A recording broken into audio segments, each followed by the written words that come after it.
नमस्कार दोस्तों, the green roof terrace garden के इस वीडियो सेशन में एक बार फिर से आपका स्वागत है। तो दोस्तों, अगर आपने चैनल को सब्सक्राइब नहीं किया है तो जल्दी से अपने अंगूठे को थोड़ी सी तकलीफ़ दीजिए और चैनल को लाइक कीजिए, सब्सक्राइब कीजिए। ये आप इस वक्त देख रहे हैं सोने की पत्तियाँ। अब आप शायद मुझे पागल समझेंगे, लेकिन इसका उपयोग बताने के बाद, इस वीडियो को पूरा देखने के बाद आप भी कहेंगे कि वाकई ये गोल्ड लीफ है। आप जानते हैं ये नीम की पत्तियां हैं, लेकिन इसका जो उपयोग हम आपको आज के इस वीडियो में बताने वाले हैं, उसे जानने के बाद आप इसे ज़रूर सोने की पत्तियां कहेंगे। क्योंकि हम आपको बताएंगे कि आज तैयार करेंगे किस तरह से आप जब अपने टेरेस गार्डन में आप सब्जियां हरी भरी तैयार करना चाहते हैं, लेकिन आपकी सबसे बड़ी परेशानी होती है जब आपकी जो पौधे हैं उसमें कीट लग जाते हैं, कीड़े लग जाते हैं। तो दोस्तों, जब आपके गार्डन में जब सब्जियां फ्रूटिंग होने को तैयार होती हैं, लहलहाती हैं, उसके पहले ही आप जो कीट हैं, लीफ माइनर या रस चूसक जो कीड़े होते हैं, वो पहुंच जाते हैं और आपकी जो है सब्जियों को, आपकी फसल को ख़राब करते हैं। आप बहुत निराश हो जाते हैं, या फिर आप मार्केट में दौड़ते हैं और फट कोई कीटनाशक लेकर आते हैं जिसका आप उपयोग करते हैं। लेकिन फिर जैसा कि हम कहते हैं कि जैविक खेती, ऑर्गेनिक तरीके से उगाई गई सब्जियां ही आपकी सेहत के लिए फ़ायदेमंद होती है। तो आज नीम की पत्तियों से ऑर्गेनिक कीटनाशक तैयार करने की विधि हम आपको यहाँ पर बताएंगे। किस तरह से इसका उपयोग कर आप अपनी जो है सब्जियों को कीट से बचा सकते हैं और हरी भरी सब्जियों का आप लुत्फ़ उठा सकते हैं। तो चलिए वीडियो में आगे बढ़ते हैं और इसे बनाने की सरल सी विधि आपको हम बताते हैं। तो दोस्तों, सबसे पहले इस जैविक कीटनाशक को तैयार करने के लिए नीम की कुछ पत्तियाँ हमने यहाँ पर ले ली हैं। और ये वीडियो हम आपको केवल इसकी विधि बताने के लिए, तैयार करने के लिए, इसलिए इसकी मात्रा हमने यहाँ इतनी ली है कि आप 1 लीटर गोमूत्र में 1 किलो नीम की पत्तियाँ लें और फिर उसे पानी में आप मिलाएं। आगे हम बताएंगे। सबसे पहले आप देखेंगे किस तरह से इन पत्तियों को आपको अलग कर लेना है।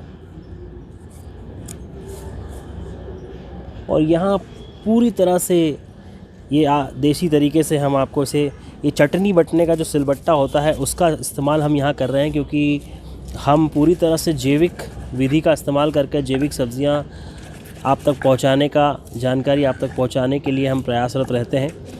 आप मिक्सर का भी इस्तेमाल कर सकते हैं या फिर कोई भी विधि जिससे कि आपको इन पत्तियों को बारीक पीस लेना है। और सबसे अच्छा माध्यम हम इसे ही मानते हैं। ये हमारा देसी तरीका है, बहुत पुरानी एक विधि चटनी बनाने की। हाँ, इसे देखकर भी आपको चटनी की याद आ रही होगी। हालांकि नीम की पत्तियों के अपने बहुत सारे फ़ायदे होते हैं। आज एक ही फ़ायदा, एक बहुत बड़ा उपयोग हम आपको यहाँ बता रहे हैं। अब आपको इस तरह से इसे पीस लेना है।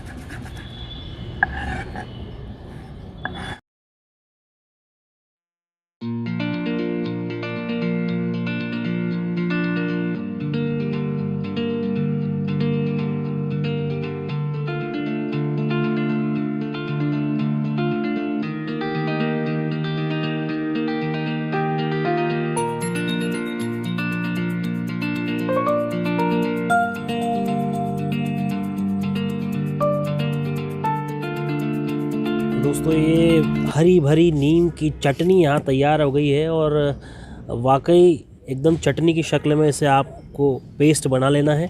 आपको इसे खाना नहीं है, क्योंकि ये खुराक आपके लिए नहीं है, आपके पौधों के लिए। आपको अगर खाने की इच्छा है तो आप अपनी हरी चटनी बनाइए और उसका लुत्फ़ उठाइए। फ़िलहाल इस वीडियो में आगे बढ़ते हैं और देखते हैं कि इसे फ़िलहाल हम इसे गोमूत्र में बना रहे हैं। गोमूत्र में अगर बनाते हैं तो इसका इफ़ेक्ट बहुत ज़्यादा अच्छा पड़ता है, लेकिन आप इसे पानी में भी तैयार कर सकते हैं। और ये लगभग 1 साल पुराना गौमूत्र हमने संभाल के जो रखा हुआ है, हमें इसका इस्तेमाल करते हैं। अगर गौमूत्र पुराना होगा तो बहुत ज़्यादा। अब इस तरह से इस पेस्ट को आपको एक कंटेनर में ले लेना है। आप जिस भी बर्तन में से तैयार कर रहे हैं आप उसे में ले लें और उसके बाद ये गौमूत्र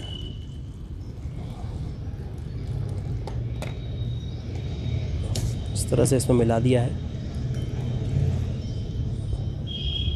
ये जो मात्रा है आपको इसका ध्यान रखना है। आप किस तरह से, आप कितनी मात्रा में से बना रहे हैं उस तरह से इसका एक अनुपात आपको तय करना होगा। ये गोमूत्र में अब इस पेस्ट को मिला दिया है अब इसे अच्छी तरह से आप मिक्स कर लें। अब इसे मिक्स करने के बाद अब इसे आपको लगभग 48 घंटे के लिए ऐसे ही छोड़ देना है और 48 घंटों के बाद ये आपका जैविक कीटनाशक तैयार हो चुका है। इसे आपको छान लेना है क्योंकि आप इसका छिड़काव करने के लिए स्प्रेयर का इस्तेमाल करेंगे और अगर आप इसे छानते नहीं हैं तो कहीं ना कहीं कचरा फंसने से, ये जो बची हुई मोटी पत्तियां हैं वो फंसने से आपका स्प्रेयर दिक्कत दे सकता है। इसीलिए इसे छान लेंगे और इस तरह से छानने के बाद अब ये आपका छिड़काव के लिए तैयार है। लेकिन अब आप इसे पानी में मिलाएंगे, ऐसा कि ऐसा आपको इसे छिड़काव नहीं करना है। आपके जो थोड़े से ग्रोथ कर चुके पौधे हैं, क्योंकि बहुत ज़्यादा छोटे पौधों पर आपको इसका इस्तेमाल नहीं करना है। थोड़े से ग्रोथ कर चुके पौधे क्योंकि कीट भी उसी में लगते हैं, उसमें इसका इस्तेमाल आपको करना है पानी में मिलाकर। आप अगर 1 लीटर पानी ले रहे हैं तो इसका 10 ml आप इसकी मात्रा लीजिए, क्योंकि थोड़ा सा उससे डाइल्यूट हो जाता है तो सीधा तेज़ असर वो पत्तियों पर ना करे, पत्तियों को नुकसान ना पहुँचे। उसके लिए इसे आप पानी में मिलाएं और इसका छिड़काव करें। तो चलिए आगे देखते हैं किस तरह से इसका छिड़काव। अब ये इस तरह एक स्प्रेयर, इसमें आप इसे डाल लें। अब 10 ml मात्रा लगभग यहाँ पर हमने ली है और इसके बाद फिर आप इसमें पानी मिलाएं।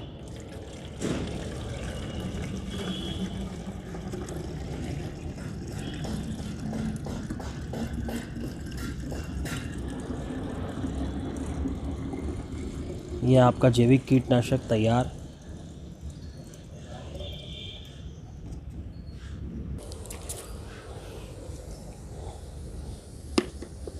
इस तरह से आपको अपने पौधों पर इससे छिड़काव करना है।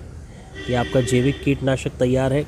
देखिए किस मार्केट में कई तरह के कीटनाशक उपलब्ध हैं। आप दौड़ लगाते हैं और कीटनाशक लाकर छिड़काव कर देते हैं और इसी वजह से आजकल ये कई बीमारियां पनपने लगी हैं।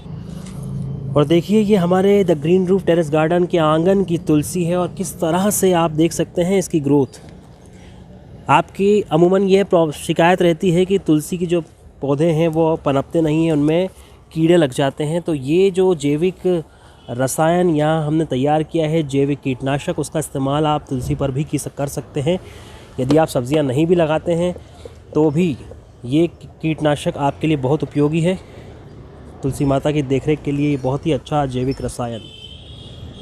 तो दोस्तों आज आपने इस वीडियो में सीखा किस तरह से ऑर्गेनिक कीटनाशक आप अपने घर में बहुत ही सस्ता सरल तरीके से तैयार कर सकते हैं। अगले वीडियो में फिर इसी तरह की बहुत ही अच्छी जैविक जानकारी हम आपके लिए लेकर आएंगे। तब तक के लिए नमस्कार।